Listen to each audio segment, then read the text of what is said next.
Bienvenidas. Okay, welcome to the last session of today devoted to working time at work, and also how that time impacts other times of our lives. So we have called this session Time Organization, an emerging factor for inequalities in the labor market. And it's been organized with the NUS network of the Barcelona City Council and the Ben Bora network from Bilbao. So it's a pleasure to have you all here today. And without further ado, I think that this will be a highly interesting panel. So let me hand it over to Raquel Gil, who is the Councillor for Employment Promotion Policies and Against Labour Precariousness at the Barcelona City Council. And she will be the facilitator for the session. Thank you. Thank you very much for your attendance. As it's been anticipated, we will be discussing time organization, in this case as a potential factor of inequalities in the labour market. When we came up with a title for the panel, we decided to highlight inequality because we know that throughout the day today you have been discussing labour and how important time is for work purposes, and how working time is totally having an impact on other times of our lives, which means that it's fundamental. So we wanted to discuss this subject matter with companies. And why a factor for inequality? Well, in recent months or in the last year, many businesses which had never before thought about time management, and a bit forced by the circumstances, they have had to think about remote work, home office, different workspaces, because of course you don't need so many people at the desk, and we don't have the same working needs. In terms of space, spaces are being designed differently. We need more video conference spaces and not huge meeting rooms, because many people will not be in that day. And then what happens with employees, workers that are deskless, officeless? They do not have a standard working hours.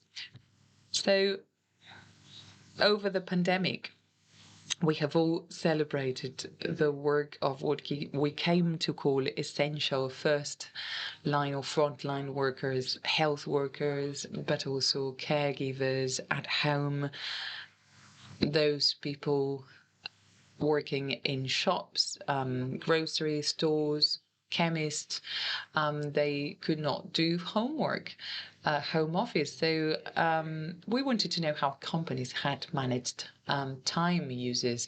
And that's where inequality comes in, because if we talk about time poverty among these workers, we are discussing this topic more than ever before. We talk about poor workers because despite their work they cannot meet their basic needs despite being paid and working full-time. Well, we have to add added factors if we talk about specific groups of workers, because they are not being allowed to manage their time differently. So it's important to organize a panel like this one today with the representatives from different sectors, and not only they have employees in an office with a more flexible working time, people who can do a home office, but other types of realities too. We want to hear from you and the way you manage that. So we have with us this afternoon Manuel Vergara from Bilbo Mática. They belong to the Dembora network in Bilbao. Hello, Manuel. We have Miren Fernandez from Mutualia, also a member of the Dembora network. Ángels Guiteras, manager at ADB, and Laura Aguilera from Som Fundació, a member of the NUST network, a pioneer in putting together businesses to discuss a different time management. So, and also their business organization. So, in the first round, we would like to know who you are, apart from your name and title, which company you represent, and then we will discuss time management at your businesses. Manuel, I'm Manuel Vergara. I'm in charge of people at Bilbo Matica, and for a couple of months now, we belong to the Altia group. We belong to the IT sector, and we provide services such as app development for the public sector. We are about 500 employees. Bilbo Matica has 3 locations, Madrid, Bilbao, and Barcelona, all in Spain. And we are the company among the represented here that can implement the most these working conditions, and we have to look into the potential discrimination against people who cannot work flexibly, because most of our employees are in that position. I'm Miren. I come from Mutualia, as Raquel said.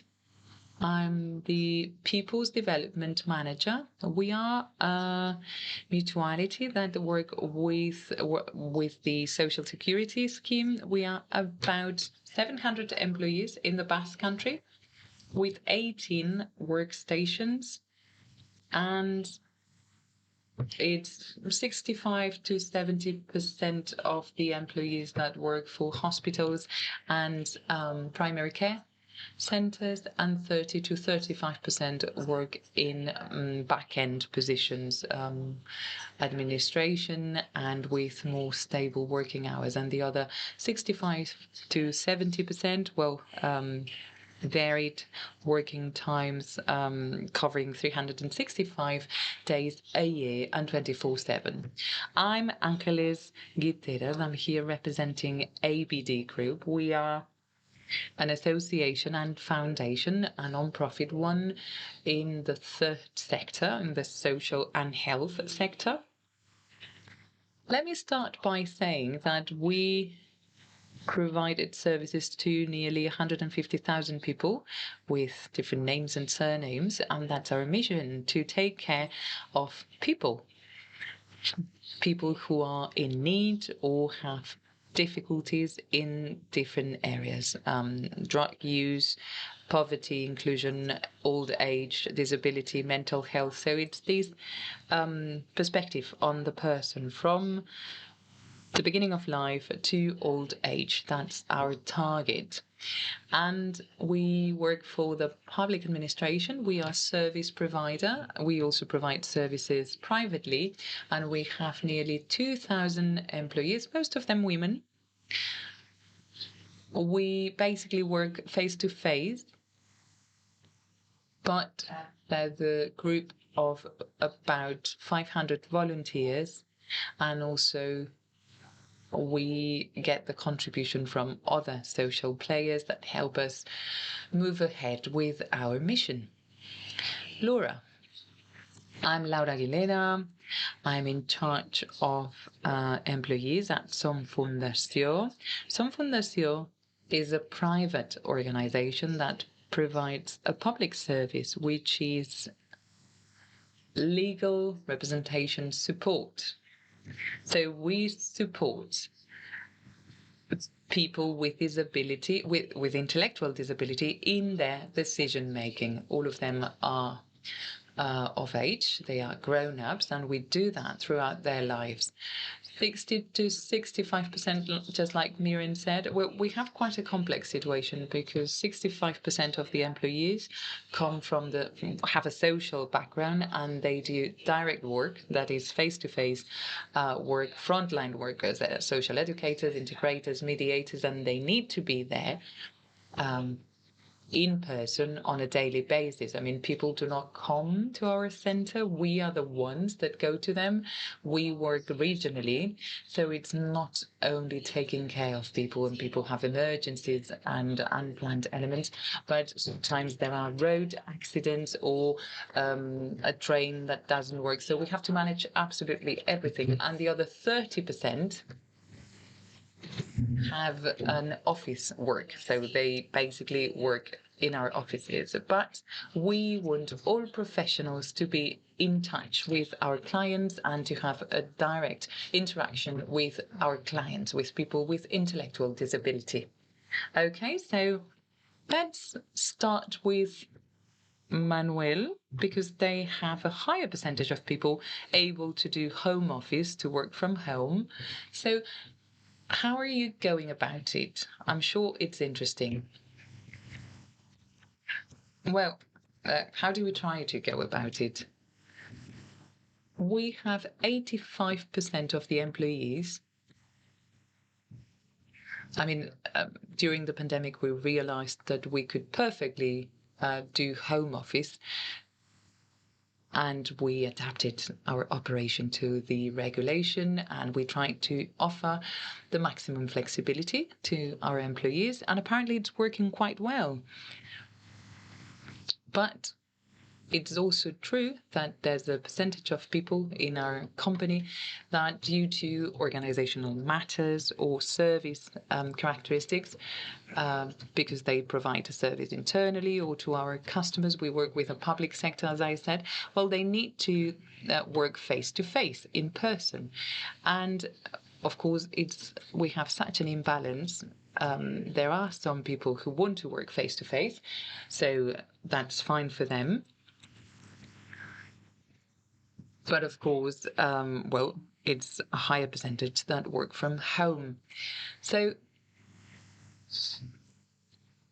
if we need to be there in person, well, it's because it's mandatory. There's no other way round, and we do not challenge whether the position can be done from home. So what we need, or we try to do with internal services, is to organize works so that those people can enjoy a bit more the advantages of home office without doing home office, but administrative work that can be done from home, well, they do that.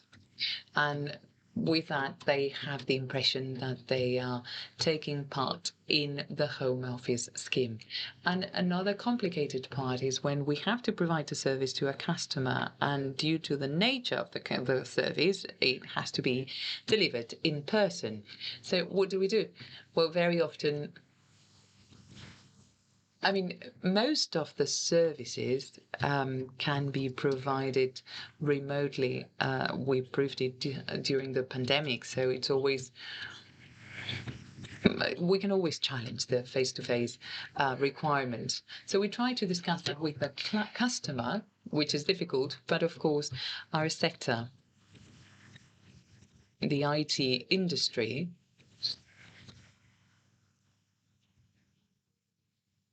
I mean, employees are very powerful. They have clout, and they realize that if they do not change the model, well, they will lose talent. So things are changing. It's a slow change because it's a cultural mindset change. But well, if we do not adapt and change, very often we have to bid farewell to that worker. Well, it happens in many positions, right?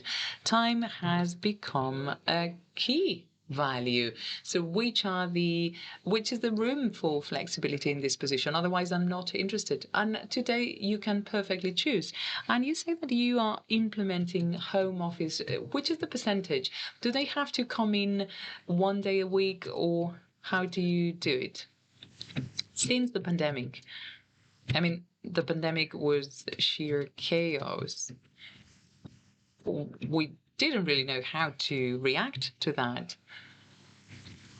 And then we tried something else. We said, okay, there's no other way out, so let's just live faith in a way. Let's believe in it.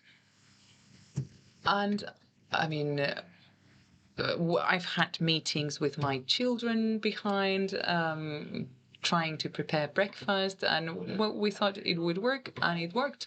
So we decided to maintain it. it's true that we are quite big, but we don't have a huge organizational capacity. So we try to reduce red tape, and we thought, okay, let's try and empower the teams for them to self-organize. And since we work in projects, well, it was a natural change, so to speak, and it worked most of the times. So we thought, okay, we will offer flexibility, and each team can choose between 40 and 80, but most of them chose 80%. It doesn't have to be 1 day a week, because then there are some challenges in home office, but that's another story, but an interesting one. And it's the feeling of belonging of people to a company. We need people to be team players despite not seeing each other. So a day in a week is like a social celebration. Well, it's working fine so far. We try not to regulate excessively. In any case, not beyond the regulation, and try to trust people. But of course, we can always go back and revise the model, and maybe in the coming months we'll have to amend it, and things come up that we cannot foresee, I'm sure. Miren, well, Manuel said that the pandemic forced them to rethink their operation. You work in the health sector, so how has it affected you? Have you changed your operation?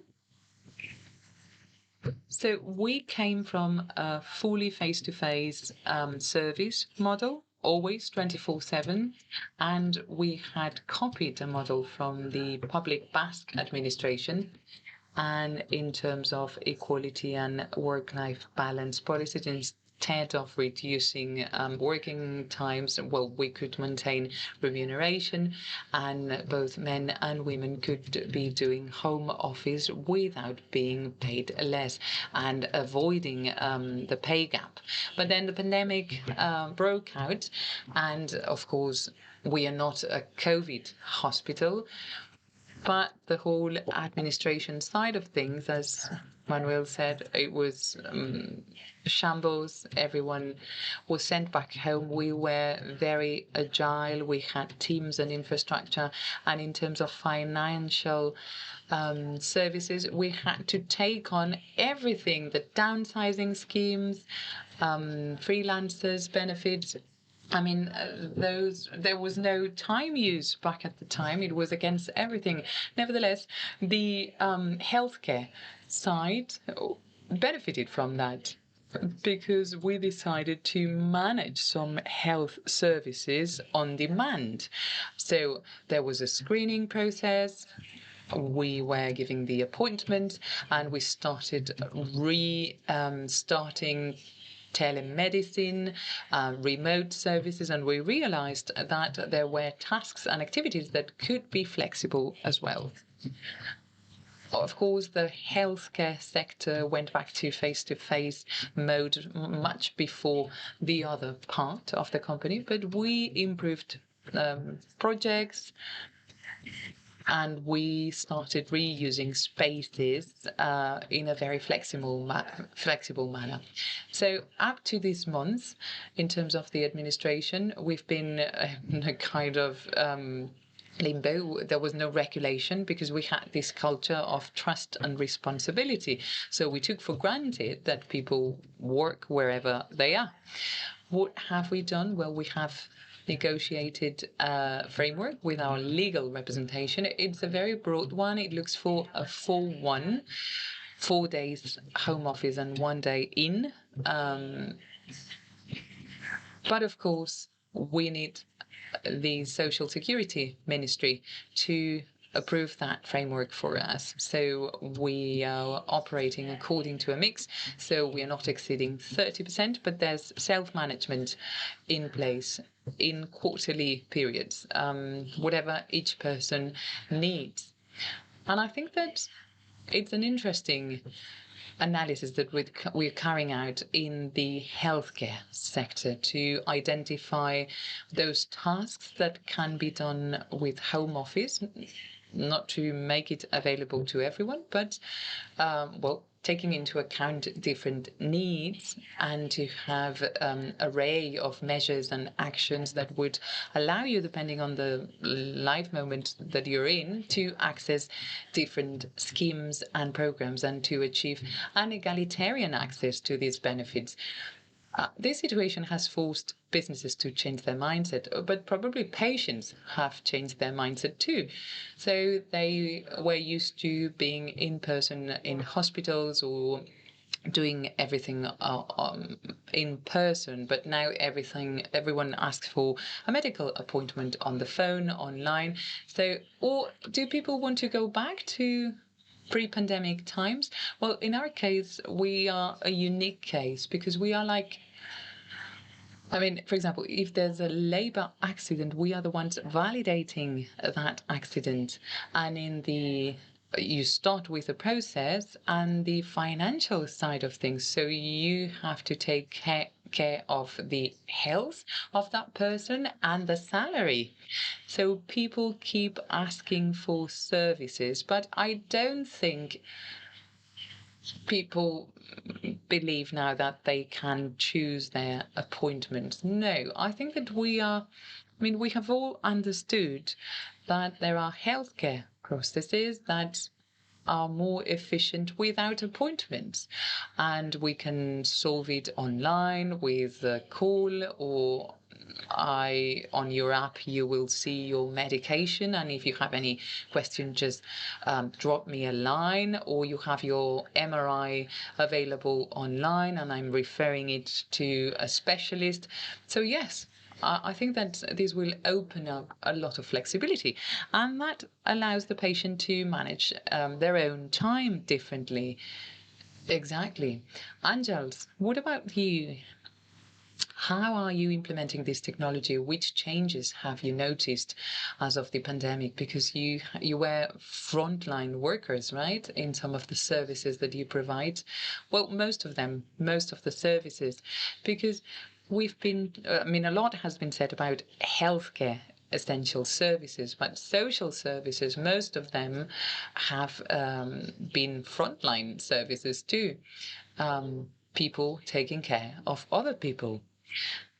Three different stages: the pandemic, 2020, 2021, the post-pandemic, and 2022. Back to normal, but quote unquote, unquote, unquote. So we'll have to see in 2023 where we stand.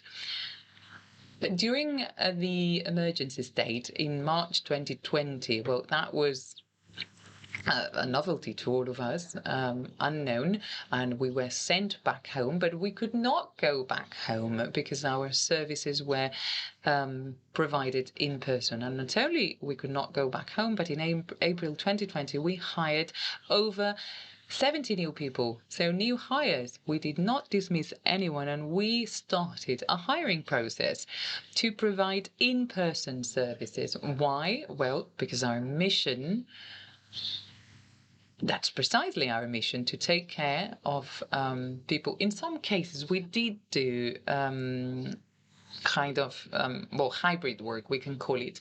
But during the emergency state, there were people using drugs on the streets, and there were no shelters in the city for that specific case. And on the other hand, the emergency state, didn't allow them to be on the street. So there was a legal loop there.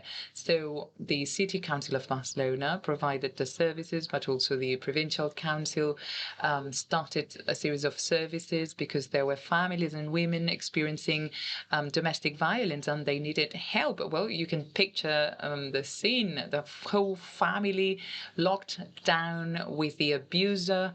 And so services were provided in that case too. So it was a paradox because we started hiring people and we basically went on a case-by-case basis.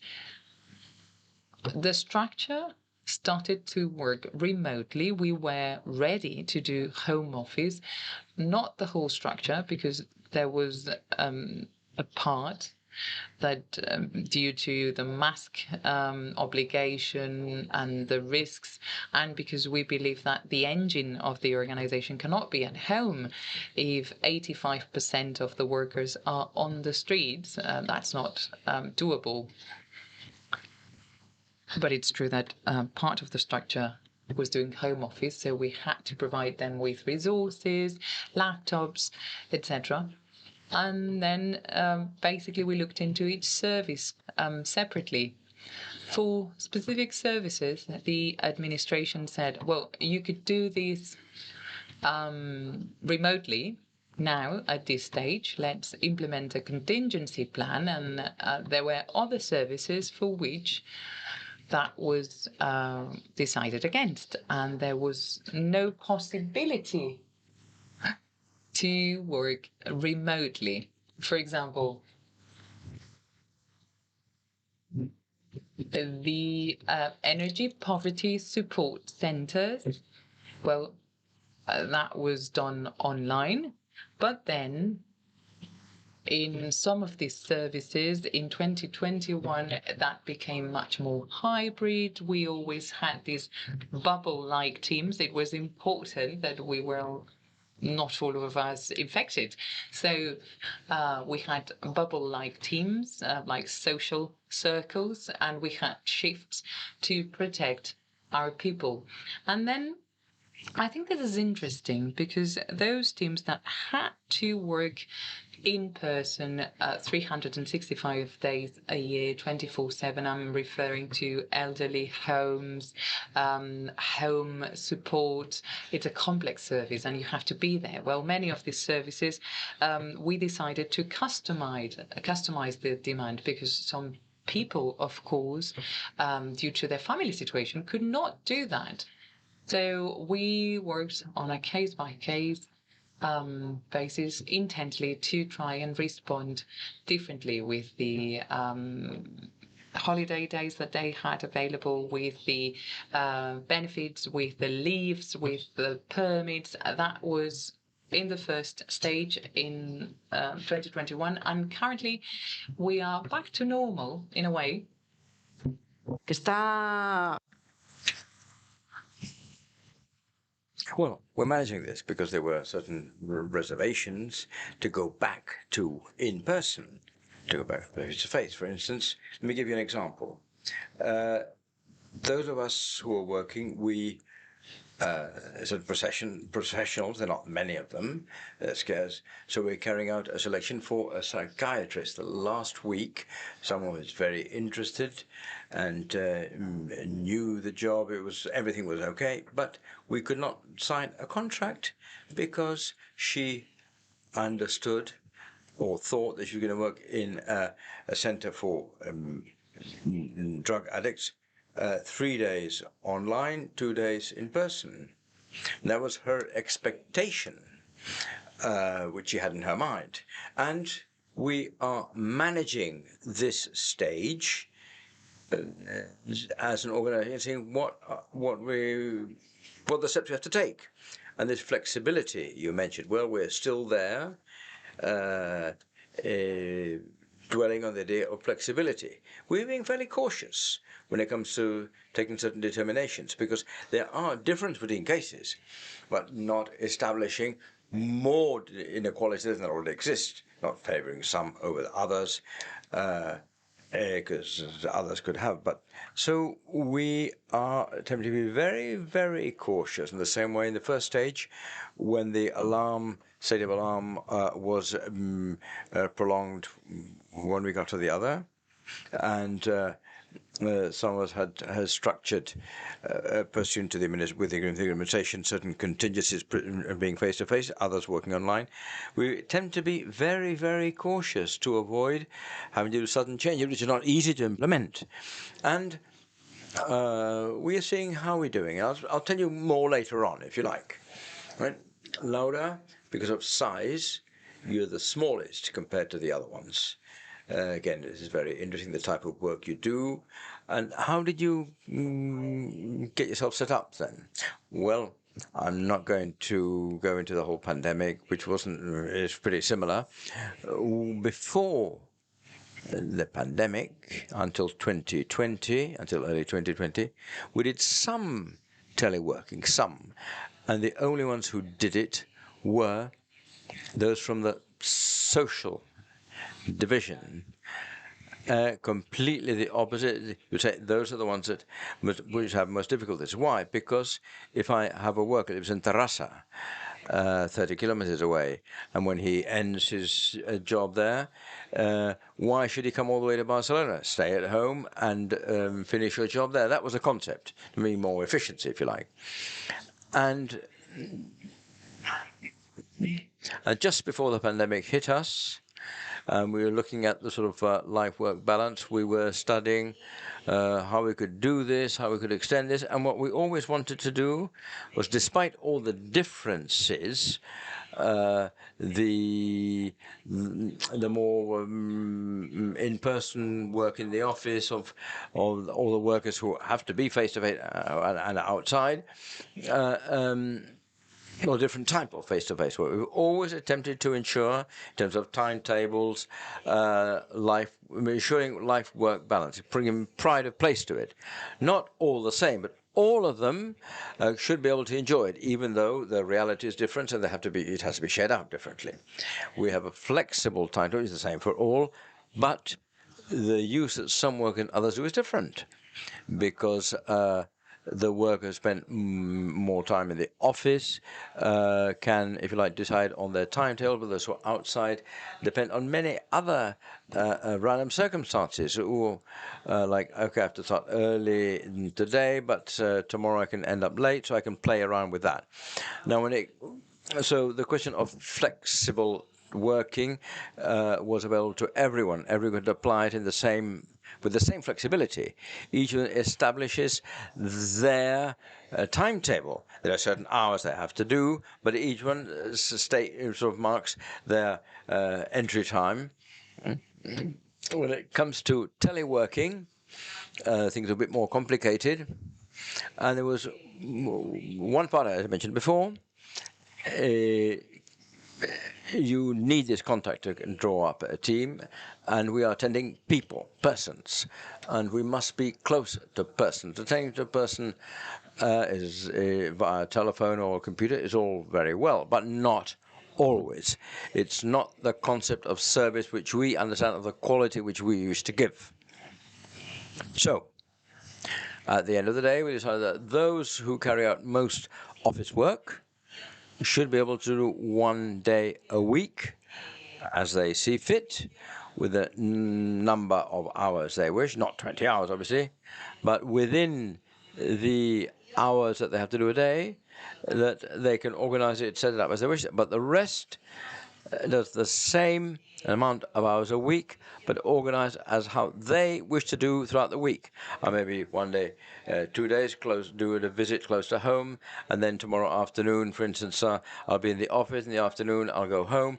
So they should have considerable flexibility, ensuring there is responsibility and there is trust, of course, obviously, that's vital.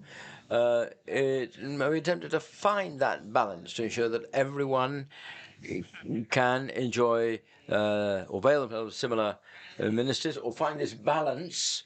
If I force a worker to carry out one whole day, it's not real. Maybe 1 day a month that can happen, but the rest of the time they're going to have to be activities. Our work is to accompany the person, and of course we can carry calls and so on and meetings, but if the person has to go and accompany someone to the doctor, I can call them and say, hey, how are things gone? But you have to accompany them because they need to be accompanied. You have to go. No way out. So to compel you to do things, well, you can share things out or whatever. And that is where we have found this balance, this equilibrium, if you like. Yeah. and not lose the quality of the service or proximity in the service? It's a question I would like to launch, and please make a contribution. What challenges have you found? What are the difficulties you have found? Now, beyond the pandemic, there are certain datum which really strikes me. In the case of the City Council of Barcelona, and before the first confinement, there were about 700 licenses allowed for people to work from home.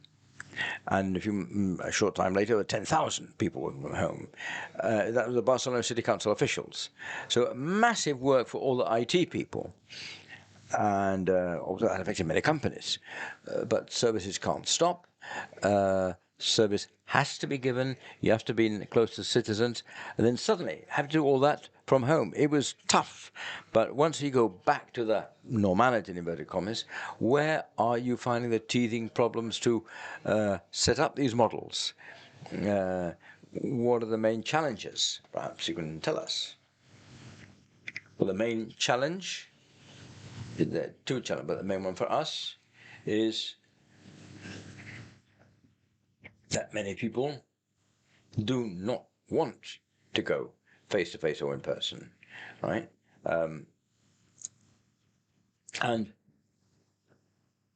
Well, how are you going to provide the service then? And what happens continuously? The first question is, how am I going to work? How am I going to organize this? And there are many positions which have to be face to face. We could study it, but there's one thing is the need. You have to deal with the need, and then you look at the at how to manage in the future. It's not always easy to manage because, as I say, there's some posts where it's not possible. And the one thing that Laura said is, even in those jobs which have to be person to person, it is important if the worker understands the requirements of the job, they be given certain leeway to organize things themselves. Support services have to be in person, have to be there. But if the service's requirements are fully understood and part of the the admin work, you can do that differently. So you're telling the person who's going to do the job and saying, you are making them co-responsible. You're bringing them on board, saying, okay, this part you have to be in person, and the others you can do in a different way. And because our approach to setting up teams, each team leader can have a different person-to-person role, if you like. And then there is self-regulation, which is rotation of work. And we have to see what do we do in the case of shifts. So that's a good indicator. Yeah, we have indicators, I would say. Angel saying something similar, that people, in case of this professional, I take for granted I'm going to telework, to having spent more time at home and spending a lot of time with the family, not having to dedicate time for travel, has opened up possibilities for people, different ways of seeing things. And this reluctance to go back to work in person, especially and also the right to time in these in these healthcare or jobs in the care professions, that must have led to quite a few challenges, I would say. It's interesting, but most people want that, and there are workers who do not want to work from home. Even in the middle of the pandemic, I remember people say, I want to come to the office. You can count on me for next week, but hey, I say, well, wait a minute. I'll take someone else to ensure that there's less infection. There are very, very few of us. And it's interesting because we all say everyone wants to do working remote online, but there are people who said no, they want to do in person well, and they're quite happy with the model. So you also have to listen and see reality, and not just assume that everyone wants the same. Everyone no, you have to be careful and listen to people above all. It is very important to manage diversity. We, in 2009, we were the first NGO in the social field. We set up a diversity agreement with one of the trade unions, which is Comisiones Obreras. And on basis of that agreement, we set up a committee for diversity, which is central for everything we're talking about. Because this diversity does exist. And this person who was saying, okay, in the period of emergency, hey, you can stay at home, Angels, please let me go, let me come. I say, well, wait a minute, you don't have to. I don't want the virus to get me, but no, you stay at home. No. What's terrible for me is being at home. Please let me get out of the house. So diversity is important, but there are challenges within this diversity as well. So it is important to work it together. We don't cater for self-regulation because then it's very, very complicated. It would be great on paper, but in practice, it's not possible. We have lots and lots of challenges. For instance, the structure. The structure in the stage of normality, I have demonstrated the Department of Human Resources, the economic and financial sector, the technical department. It has been proven that the results are the same. And say, well, why should I go to the office? You can use the office for something else. And how do you manage all that? There is one challenge for us is the demand of some professionals who do believe, both person to person, more than 80% of them are pure face-to-face, but there is a law and so on and so forth, and they request to telework. They're 3 days a week. Well, I'll telework. Well, why not? And the management of this aspect per services and being aware that technology for us cannot be to the detriment of the care for the person. We have set up multi-family groups online, but online to the families who can do online, right? So the technology for us has to be it can never be a sum-zero game, right? So you must be with the persons, you must accompany them, and especially with these users. For instance, at a personal level, the new molecule say, hey, has given me the appointment over the phone, and then they go with them to the visit, right? And somebody who knows me and trusts me, and there's a certain flexibility. We have improved that with that.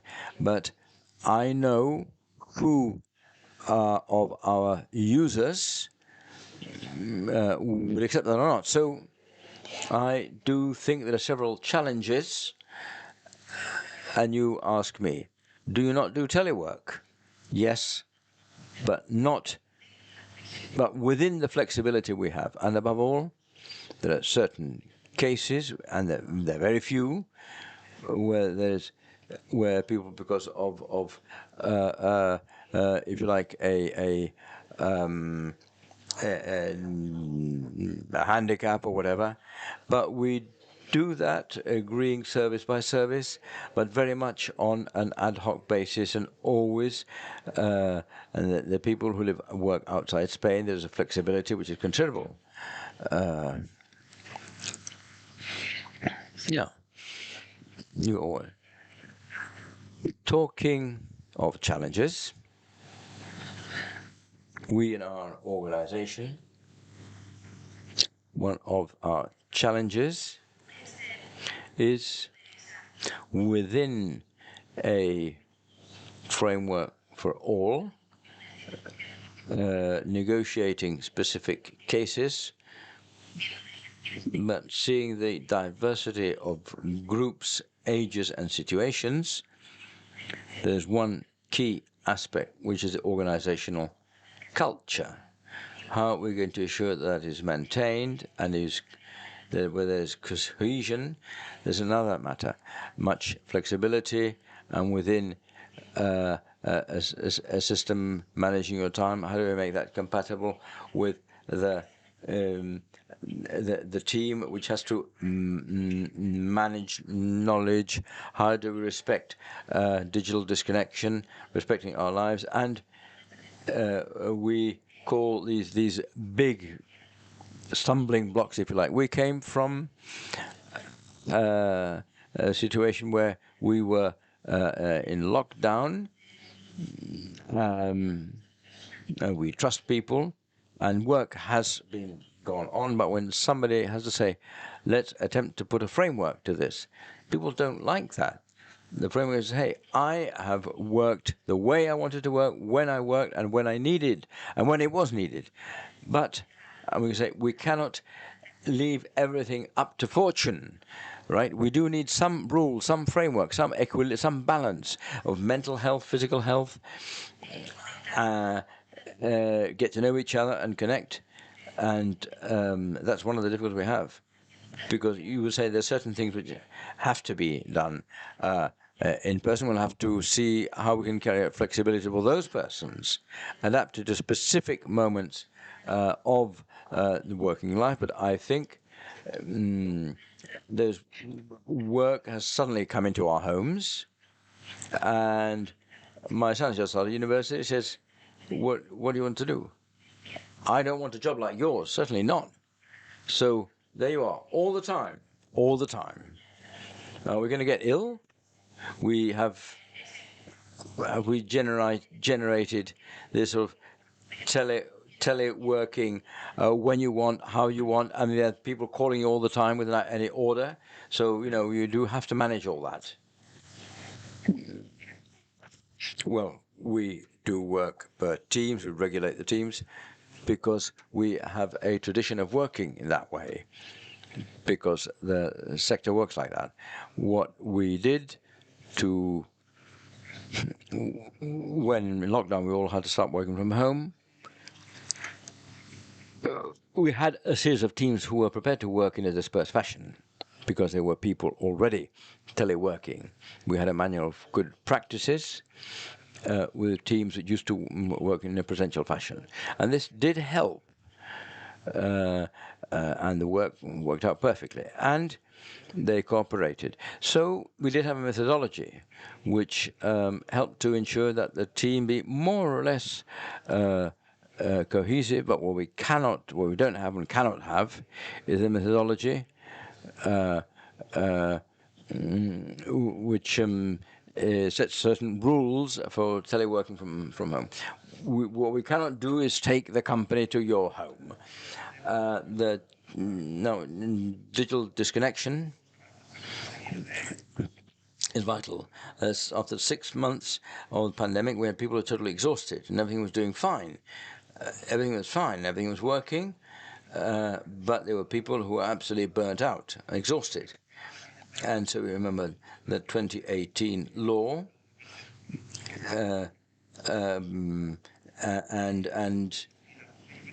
and we put it forward. But it's a cultural change from the person who has to learn how to say no, or understand that there is a lack of understanding of what it means and how to implement it. You have to learn how to say no, and also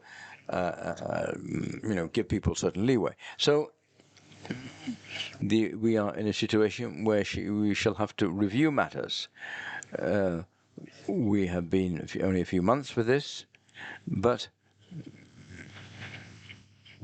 we could find ourselves in situations where people say, no, I need to go to the office. I want to go to the office.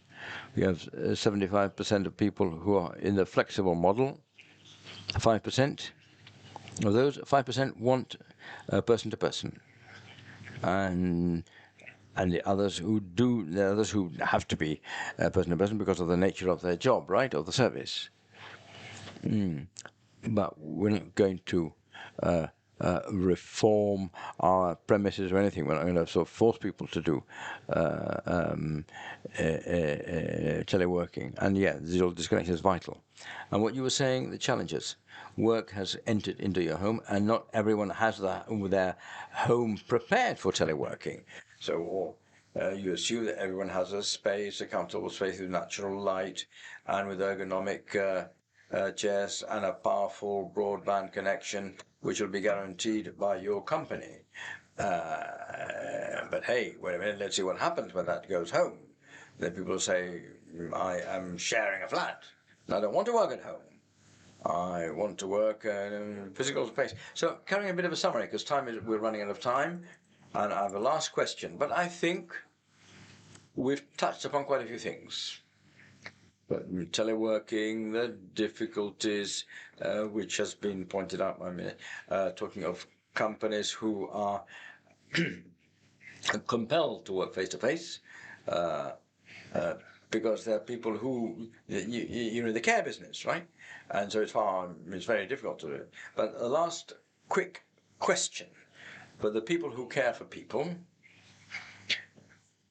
we do need to find measures and experiences in line with a 4-day week. Could that be a good solution or not? For people who care for people, as they cannot telework, that might be an option. I don't know whether you're in a pilot project or pilot scheme or something. You've the thought that you might implement one possible solution, I think.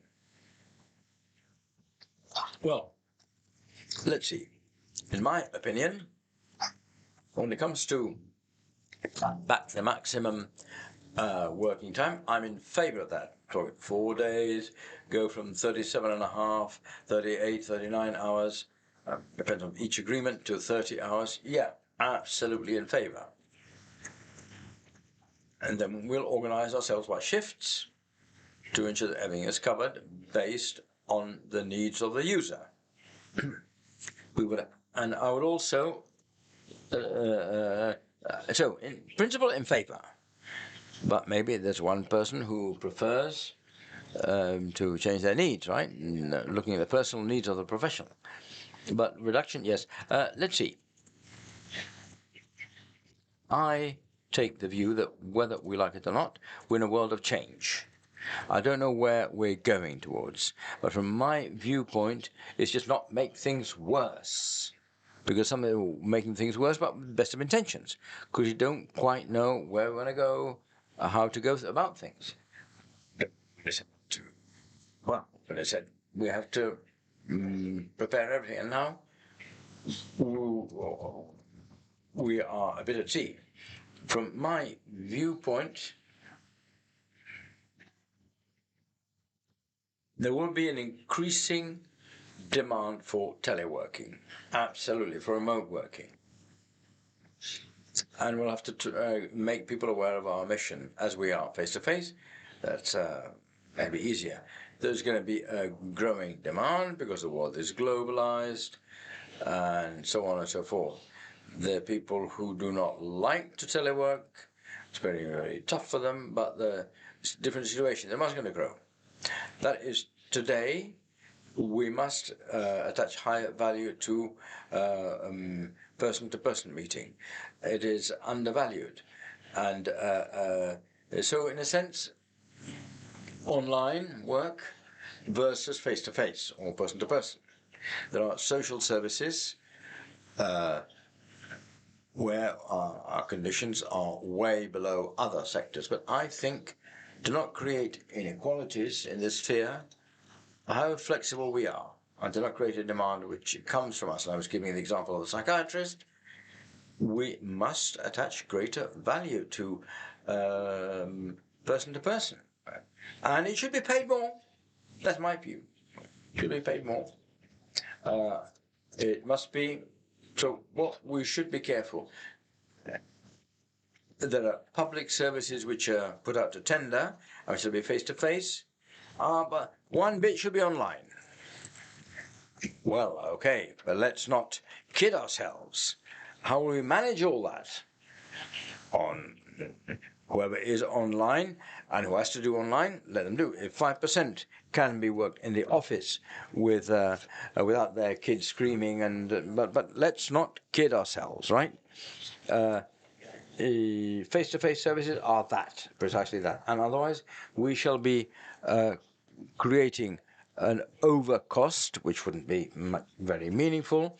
Another case, the costs above and beyond the ones we have, I do think we should pay our professionals more, the ones who are face to face, which is fundamental, not just in the pandemic, not even the post-pandemic. It is necessary right now, tomorrow, and the day after tomorrow, especially for those groups, and you know them well, who are come referred by social services. And even if, well, I'm going to talk of the area I know, right? But to equalize that, we must pay in person more, because they're the ones who have to go. And you say, well, that has to pay more, has to be valued more. I'm sorry, that's the way I see things.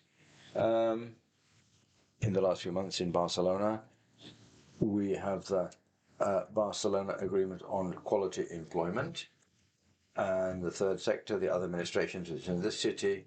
We have the Generalitat, the provincial government, and we have trade unions, employers' organizations, anyone who belongs to the ecosystem of work. One of the elements is a 10-point plan of what a definition of 10 of quality employment, because the wages or the salary is important, but also stability, working time, organization, capacity to self-organize, the capacity to ensure that your professional trajectory can move forward. What about if my job is not healthy? That's not good for me, even if the wages are good. So, life and work balance are important, and I think you've mentioned all that. We don't have much time left, so one last question to all of you. What's the benefit of taking part in a network that of companies that manage time differently? You belong to Dembora and you belong to NUST. So what was the motivation behind becoming a member, and what's the benefit of it? Would you like to start? Well, being a member in a network allows you to share with like-minded companies that are different, and it's useful, and you can approach problems differently. And we do share many problems, and we do share the solutions to those problems too. Specifically Dembora, the network,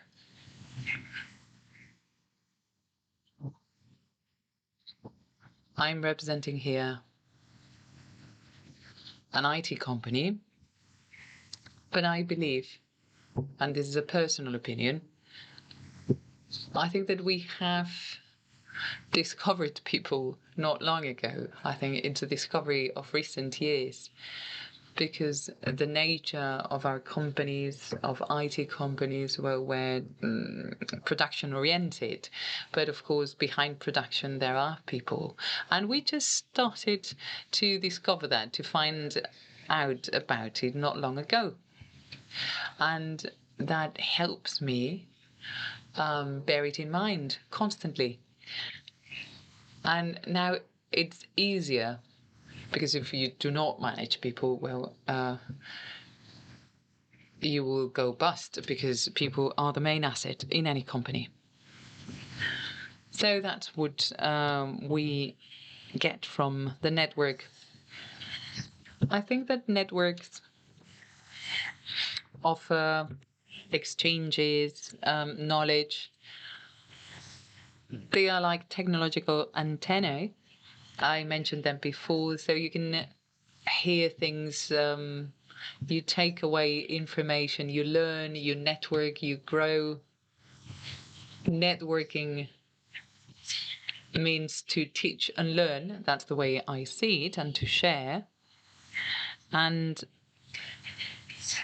I think that you empower the network at times. It's reciprocal, it's both ways. You give to the network and the other way around, empowerment and visibility, to be the spokesperson in the right fora to change things, to be a game changer. Yeah, we belong to the news network, and in Madrid, I think it's called Corresponsales. I don't know. Yeah, it's Madrid Corresponsales. That's the name of the network in Madrid. And as they said, it's this wealth of knowledge, of diversity. That's what networking allows you to do, to be more and to be better. And as we have seen here in the panel, we are going through changing times. And if we were to meet in a month, well, we would be discussing another change. So both the news network and this Time Use Week initiative, they are all about reflection, discussion, and realize that people are the most important element us in organizations as professionals, and also the quality that we owe to the people we take care of and we provide services to. They have their own times. Of course, you cannot give dinner to an old person at home at 4 p.m. Well, that's the way I planned it. Well, no way. Or you cannot wake someone up at 11 a.m. So everyone's timings in this changing society are at stake and are being discussed. And belonging to a network and taking part in this session here today, and we are very grateful for the invitation. I think it's key, that engagement for current times and the change that we are all implementing, because we are the ones implementing the change. So it's key, and it helps us very much to belong to the news network and the one in Madrid, and also to work in other platforms to be able to listen in and see what's being done, because it's not easy. There's no one size fits all. We play it by ear, really, and we just learn as we go along. Well, there's not much I can say because everything has been said. Now, regarding the NUST network, we were awarded the Barcelona Prize to an innovative company in time use organization. So I'd like to encourage companies to submit their candidacies to the prize, and I'd like to encourage them to take part in these networks, because we feed each other there. It's very enriching, and we help each other, and there's the possibility of change and improvement. It's the only way to go, really. So it's highly beneficial. Thank you very much to all of you for your time and ideas. So we leave with this idea that we are in the midst of a very fast, rapid transformation, that organizations have the ability to adapt. And as you said, we need to put people at the center. People are the main asset, and we are building a new way of managing time and managing the lives of your employees and customers and clients. Thank you very much for your time. Thank you very much to those of you in the audience and those connected online. Thank you.